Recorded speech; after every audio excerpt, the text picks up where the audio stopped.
नमस्ते मेरे प्रिय छात्र छात्राओं। तो छात्रों, आज हम पढ़ते हैं काल के भेद। काल के निम्नलिखित 3 भेद होते हैं वर्तमान काल, भूतकाल और भविष्य काल। तो आइए हम इन काल भेदों को विस्तार से पढ़ते हैं। सबसे पहले है वर्तमान काल। वर्तमान काल के कुछ वाक्य हैं, देखो तुम्हारा काम देखते हैं। चांदनी रात का मजा जुहू पर ही है। पिताजी दीवार से कोहनियां टिकाए रो रहे हैं। तो बच्चों, इन वाक्यों में हम देखते हैं है और रो रहे हैं। क्रियाओं से पता चलता है कि ये क्रियाएं वर्तमान काल की है, मतलब अभी घट रही है, अभी चल रही है। ठीक है, तो क्रिया के जिस रूप से यह ज्ञात हो कि कार्य अभी हो रहा है अर्थात चल रहा है, उसे वर्तमान काल कहते हैं। ठीक है, देखो, क्रिया वाक्य जिससे पूरा होता है उसे क्रिया कहते हैं। जैसे देखो इस वाक्य में है, चलो तुम्हारा काम देखते हैं। ये यहाँ पर वाक्य पूरा होता है। ठीक है, वाक्य का मतलब पूर्ण होता है। उसी प्रकार चांदनी रात का मजा जुहू पर ही, ऐसा कहा तो वाक्य पूरा नहीं होगा ना। तो जुहू पर ही है इस शब्द से वाक्य पूरा होता है, तो इसे क्रिया कहते हैं।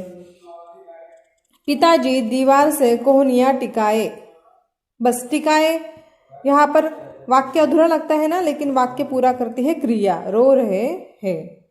तो क्रिया के जिस रूप से यह ज्ञात होता है कि कार्य अभी हो रहा है अर्थात चल रहा है, उसे वर्तमान काल कहते हैं।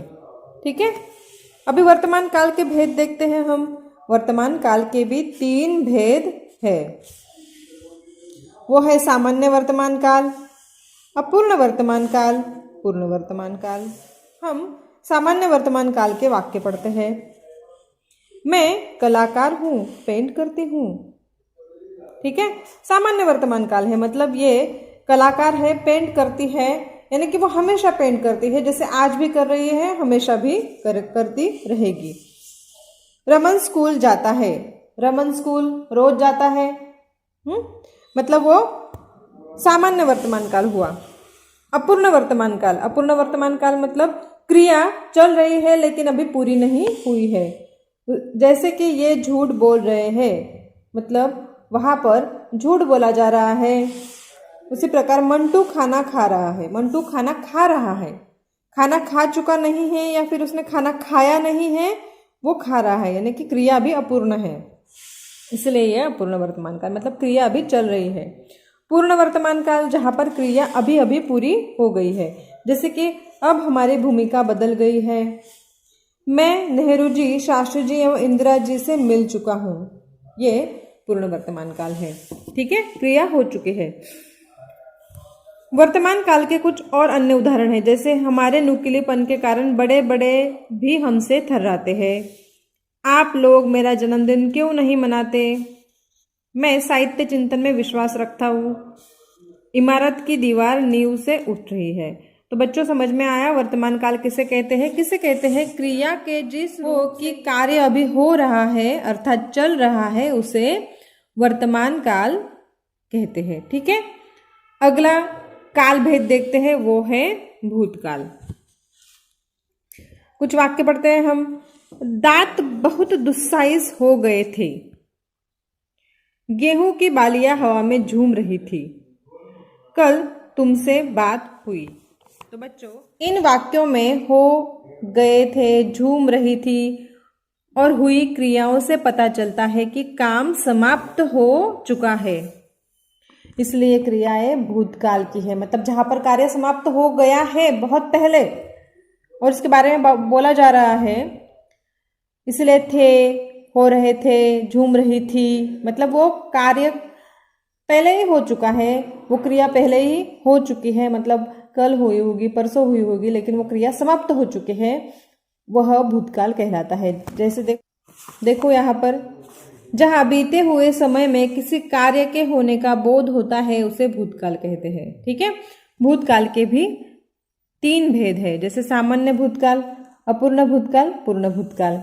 सामान्य भूतकाल देखते हैं। मैं उन दानों को भुनवा कर खा गई। मंटू पुस्तक पढ़ता था। ये सामान्य भूतकाल है। उसी प्रकार अपूर्ण भूतकाल, रजा साहब की सिर्फ सांस चल रही थी। मतलब कोई बता रहा है कि रजा साहब की सिर्फ सांस चल रही थी, जब उसने उसको देखा तब उसकी सांस चल रही थी। रजा साहब अभी भी सांस ले रहे हैं, इसलिए अपूर्ण भूतकाल। मंटू पुस्तक पढ़ रहा था, मतलब वो पढ़ रहा था। जब किसी ने उसको देखा तो वो पुस्तक पढ़ रहा था, तब वो पढ़ चुका नहीं था, वो पढ़ रहा था, इसलिए अपूर्ण भूतकाल। उसी प्रकार पूर्ण भूतकाल देखो, रात तक दिल की धड़कन दुगनी हो चुकी थी। मतलब हो गई थी, दुगनी हो गई थी, यहाँ पर पूर्ण हो गई, इसीलिए ये पूर्ण भूतकाल। मंटू पुस्तक पढ़ चुका था। अभी देखो यहाँ पर ये क्रिया पूरी हो गई। पढ़ चुका था मतलब उसने कल पढ़ा होगा, परसों पढ़ा होगा, लेकिन वो पढ़ चुका है। पढ़ चुका था, इसलिए पूर्ण भूतकाल हो गया। ठीक है, भूतकाल के और कुछ अन्य उदाहरण देखते हैं। देखो, अलार्म शोर मचा रहा था। मानस पटल पर यादों की एक कतार सी लग गई। सभी लोग सकते में आ गए। रथ हरे भरे खेत के सामने आकर रुक गया। डॉक्टर रामकुमार को मैंने उत्सवों और सम्मेलनों में देखा था। ठीक है, तो ये हुए भूतकाल के उदाहरण। उसी प्रकार तीसरा जो काल भेद है वो है भविष्यकाल। इसके कुछ वाक्य हम पढ़ते हैं। देखो, मनुष्य नाखूनों को बढ़ने नहीं देगा।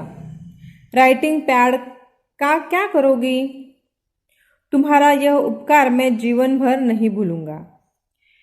इन वाक्यों में देगा, करोगी और भूलूंगा क्रियाओं से पता चल रहा है कि कार्य आने वाले समय में होगा। मतलब अभी कार्य हुआ नहीं है, होने वाला है। अंत यह भविष्यकाल की क्रिया है। भविष्यकाल यानी आने वाले समय में वो क्रिया होने वाली है, वो कार्य पूरे होने वाले हैं, तो उसे भविष्यकाल कहते हैं। देखो, क्रिया के जिस रूप से आने वाले समय में किसी कार्य के करने या होने का बोध होता है उसे भविष्यकाल कहते हैं। ठीक है, मतलब आने वाले समय में वो कार्य पूर्ण होने वाला है, जिसकी बात आज हो रही है लेकिन वो कार्य आगे होने वाला है, तो वो होता है भविष्यकाल। देखो, कुछ अन्य उदाहरण हैं भविष्यकाल के। हम कल शिरडी जाएंगे।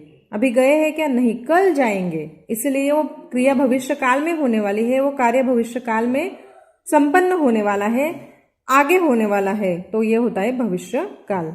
विश्राम आपको पूर्ण निरोग कर देगा। जूह पर फुर्सत में समालोचन करूंगा। दंत चिकित्सक एक एक को बाहर कर देगा। किसी दिन मनुष्य के नाखून का बढ़ना बंद हो जाएगा। तो ये है भविष्यकाल के उदाहरण।